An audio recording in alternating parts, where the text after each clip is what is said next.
black people to be loyal to black businesses, we then have to ask black businesses, are they loyal to other black businesses? Because what I find as I travel the country is there is a petty, intense, although often unspoken, competition between black businesses, when the truth of the matter is, if y'all work together, you will make more together than you ever could apart. For example, how did the communities take over the hair care industry? The Koreans took over the hair care industry because the barbershops and beauty salons were not cooperating and collaborating.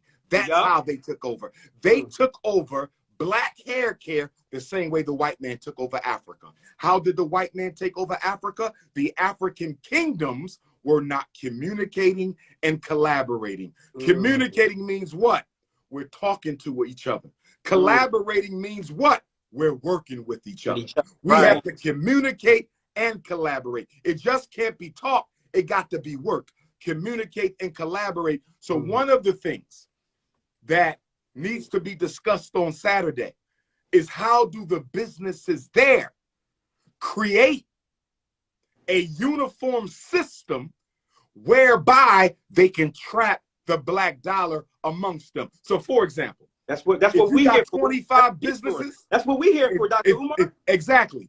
If there's 25 businesses, that means the black dollar should be circulating 25 times.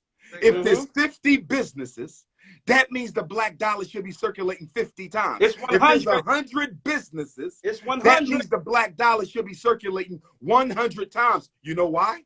Because it should have been spent at the barbershop. It should have been spent at the black nail salon. It should have been spent at the black sneaker store. It should have been spent at the black apparel store. It should have been spent at the massage parlor. It should have been spent at the candle shop. It should have been spent at the oil factory. It should have been spent at the auto salon.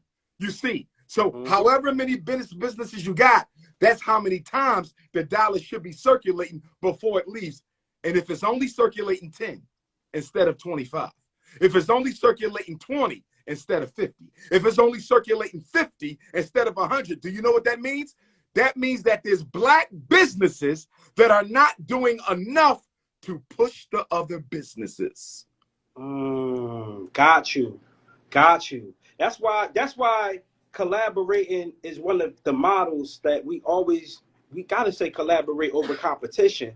And the reason my brother Corey is my partner Corey, and I consider him my OG, right? Yes, I feel like every young brother should have an OG that could keep them spiritually in line and keep them humble. Sir. Absolutely. So I met Corey about 5 years ago, and I want to speak about this a little. The reason why I'm bringing this up is because when it comes to the OGs, I find it a problem with them. Sometimes they turn into gatekeepers for the next generation, right? Sometimes they don't embrace. Sometimes the OGs don't embrace my energy, right? Because I represent the youth. I represent the young business owners out here that's out here really that's getting that online money and offline money, you know? So it's a lot of young people that are entrepreneurs, but they're not getting accepted by the OGs. They're not passing the baton to people who got the brick and mortars. We're in the brick and mortar right now. His kids work here. So when I met him, he was doing something called Black Wall Street Resurrection. And then I said, bro, that's cool, but I like melanin. So we mixed it up and we turned this thing into a melanin market. And he embraced my energy. And I love that for him, but I haven't received that type of energy from a lot of different OGs. What's up with the gatekeeper vibes with the OGs, Dr. Umar? Absolutely. What happens, the older we get, the more conservative we become. Because the older we get, the less idealistic we are and the less radical we become. And so the older we get, we drift back into what's expected. We drift back into the status quo. And it's all about the relationships that we have built with good people and bad people. Because in order for me to live out the rest of my life comfortably, I need to protect the relationships I have. So the older we become, the more protective we become and selfish we become about ourselves, because we see the biological time clock is ticking. So rather than push against the grain, let me fall back, stop challenging the mayor. Let me fall back, let me stop challenging the status quo. Because here's the problem. Black elders and soon to be elders, the reason they get conservative and turn into gatekeepers. So the very system they fought, they now join it. The very system they fought in their 30s and 40s, they join it in their 50s and 60s. But I'm going to tell you why. Why? And this is on the youth. Okay. The Black community is one of the only communities that does not have a retirement program or revolutionary pension system for its freedom fighters. Our freedom fighters die broke. Our freedom fighters die in the old folks' home. We can run down the names. Everybody from Grandmaster Teacher Dr. Yusuf Ben Yakinen. You understand? We can look at Dr. John Henry Clark. We can look at Ivan Van Sertima. And even when you come over to popular freedom fighters like a Malcolm X and a Dr. King and a Fred Hampton, who looked after their widows and their children after they died? We put nothing in place to help Betty Shabazz take care of Malcolm's daughters after he was gone. We put nothing in place to help Coretta take care of those children after he was gone. We put nothing in place to help Fred Hampton's queen take care of Fred Hampton Jr. after he was gone. We do not honor and protect the people who sacrificed for us. They died dead and broke. So the freedom fighters, when they get 50 and 60 and they start developing the diseases that come with age, they get conservative because they say, I know the state of Pennsylvania, I know the state of Georgia, I know the state of California, I know the state of Texas has a little retirement thing. They got a little SSI, they got a little insurance. What the Black community got. What the Black community got. I've given you my youth. I've given you my youth. I gave you 18 to 38.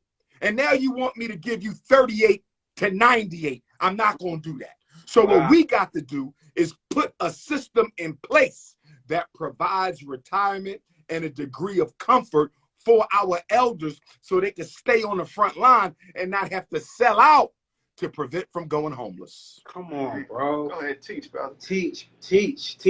But Dr. Umar, man, yes, sir. Point. One of the things I would like you to touch on in reference to how important it is amongst our people into gaining that knowledge. And I know that you are doing the work with the schoolings. So you know you being an educator know the importance of us educating ourselves instead of being in the curriculum of those who don't have our best interests. You know, when I watched The Hidden Colors for the first time, it was a trailblazer, brother, for myself, as I had suffered from years of alcohol abuse, as so many of us in our communities are running and smoking and drinking to hide our pain because we are not in position that we want to be. So as I'm sobering up, brother, I watch Hidden Colors. Let's talk about it. Let's tell the truth out here. And I'm blown away. That little bit now, my back, I start to stand up right, And then later that year, it was the 2015 was when the Million Man March went down in D.C., 10/10/2015. And I went and saw the Honorable Minister Louis Farrakhan. And now I'm seeing loads of our people. So that knowledge had inspired me to start to stand. So speak to our people the importance of education, and not just education of going to these universities that don't have our best interest, us educating ourselves. You bring up a powerful point, my brother. And I want to draw a parallel when we discuss education, right? We got FDMG coming. We have schools around the community. Not enough independent Black schools, obviously. Other community has schools as well. Here's what I want to say. As much as we need to educate our people, as much as we need to educate our children, we need to understand The most important job of a school and a community is not to teach. That's the second job. The most important job of a school and a community is to socialize. You have to socialize the children so they can work together. You have to socialize the children so they'll spend their money with their own. You have to socialize Black boys so that they will respect Black girls. And let me tell you why socialization is stronger than education. Let's hypothetically, right? Let's say all three of us, three Black men, we are functioning at different levels of intelligence, different levels. Let's say I'm a slow learner. One of you have average intelligence. The other brother, you mentally gifted. I'm a slow learner. I'm towards the low end. You mentally gifted, you at the top, you average, you in the middle. If you want to educate me on why the Black man needs to respect the Black woman because I'm a slow learner, it may take me a while to come to that. It may take me a while to really embrace the philosophy behind why I shouldn't be out here dating snow bunnies. It's going to take a while. But if you socialize me, socialization don't require no intelligence. Socialization doesn't require me to be able to conceptually embrace what you're trying to do. Socialization says, in this community, you respect the women or you get your ass whipped. It don't matter if you're mentally retarded, mentally gifted, slow learner, average IQ. You understand that if you don't want hands put on you, you're going to respect the women. See, socialization not only keeps the structure together, it keeps people honest because they don't want to suffer the consequences. The education might take a while. You might take a while to educate a thief on why he should not steal. But guess what? If you socialize the thief as to why you better not steal, the behavior may actually precede the intellectual mastery of the concept, if that makes sense to you. Let me give you an example. A child is playing with fire on the stove. Right. Playing with fire on the stove. His mama come, smack his hands. He start crying. That three-year-old does not know how dangerous fire is. Right. It's going to take him a few years before he understands that fire kills. But guess what?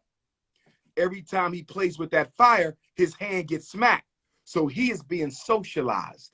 He is being trained on how to function in this house. He's being trained in how to act in this house. He's being trained in what to value in this house. And that's why we have to socialize people.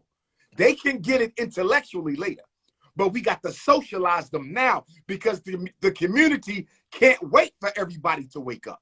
The community needs structure right now. Right. Right. So it's so, oh my gosh, you had so many points. So just again, for everybody on the live, we will be at the Showboat Hotel in Atlantic City this Saturday. We're building economics. It's going to be entertainment. It's going to be empowerment. And I mean, what you just said to me, it's almost like what we're doing right now. It's like we're fighting against that, bro. I want you to understand. We're fighting against the systems. We're fighting against us waiting for things to happen. Like I said, we don't have a bunch of sponsors, none of that. But we're doing whatever we got to do to get the dollar circulating Black Friday weekend. And this is something that we should be doing all